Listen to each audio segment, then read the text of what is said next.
When it comes to the rituals that we see taking place in regard to the tabernacle, the Mishkan, nothing is insignificant and nothing is said by chance.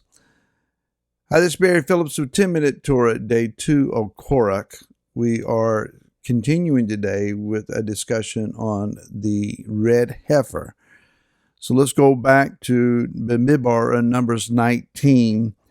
And it says in verse 6 and following, "And the priest shall take cedar wood and hyssop and scarlet, and throw them in the midst of the fire, burning the heifer. The priest shall then wash his garments, shall bathe his body in water, and afterward come into the camp, but the priest is unclean until evening. And he who is burning it washes his garments in water, and shall bathe his body in water. It is unclean until evening. And a clean man shall gather up the ashes of the heifer, shall place them outside the camp in a clean place, and they shall be kept for the congregation of the children of Israel. For the water for uncleanness, it is for cleansing from sin."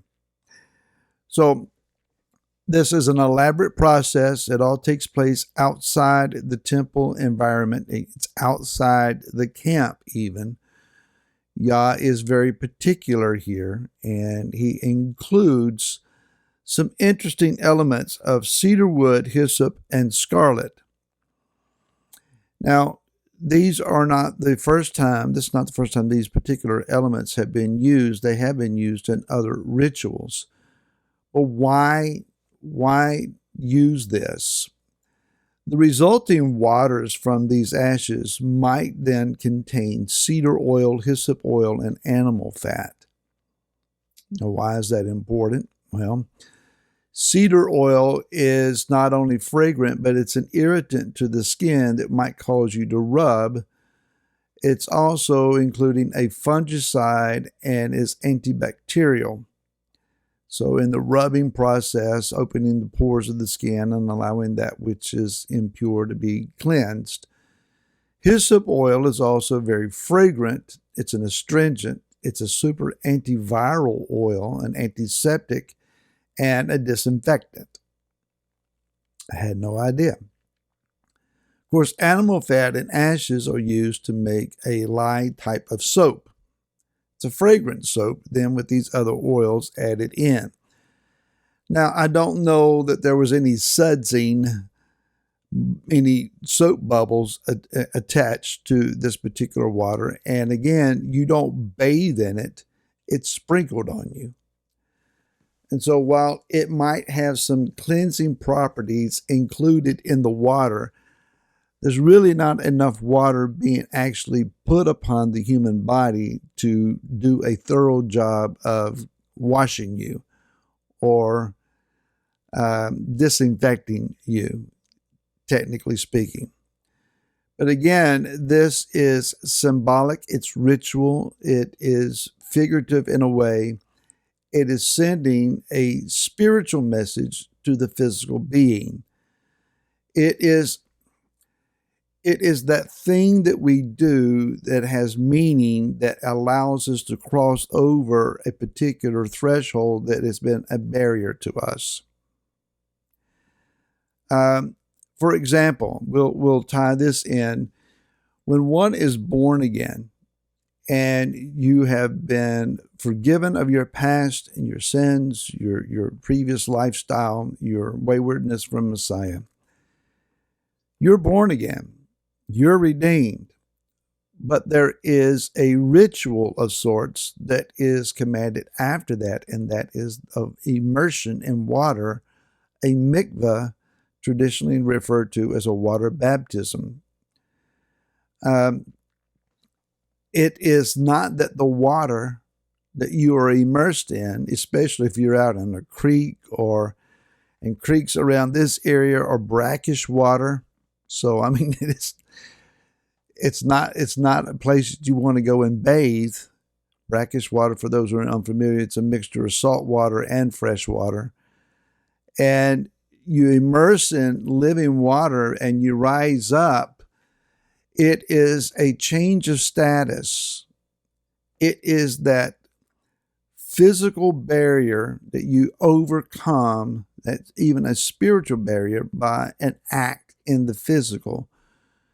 So while the water does not save you, it says to you, I'm changed. I went down, the old person, and I've come up out of the water, the new person. And again, it is a ritual that speaks to your spirit.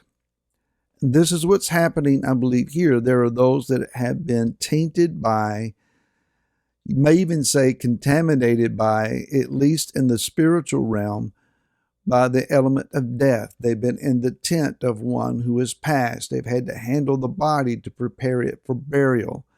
They've been in close proximity, even touching the death of their love, of their family members. And it's a required showing of honor to the departed. That leaves you in need of being cleansed. Those who were carrying the bones of Joseph, perhaps they were unclean and needed an extra 30 days for a second observance of Passover so that they could be cleansed. So on the practical side, there is this cleansing water with some cleansing properties sprinkled upon you. Spiritually speaking, we may be reminded that in the scarlet wool of the scarlet blood that was placed upon the lintel and doorpost at Pesach in Mitzrayim. One might even wonder, those doorposts and lintels, were they made out of cedar wood? That's a possibility. These are the same elements that are used back in Leviticus or Vayikra 14, the first 7 verses, about the restoration of one who has had Sarat, and he's a Metzorah. He's in need of being cleansed from this physical malady that speaks of a spiritual issue. When you read the book of Hebrews, chapter 9, verse 19 and 20, it states that when Moshe gave the book of the covenant to the people and read it in their hearing, that he took scarlet wool and hyssop and dipped it in the blood and sprinkled upon the people and the book. So this red heifer can be attached to Pesach. It can be attached to restoration from being a Metzorah. And it can be attached to the covenant that Yah has established with his people.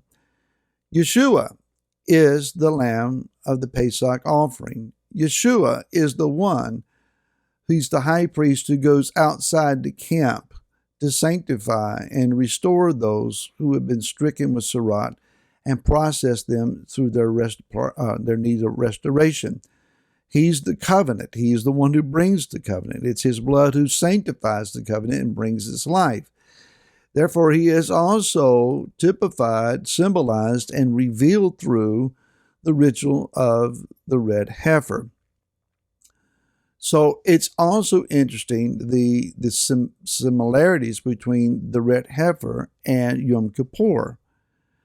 The red heifer is performed only by the high priest. Yom Kippur's process of offering is, again, only by the high priest. At the red heifer, blood is sprinkled toward the tent of atonement 7 times.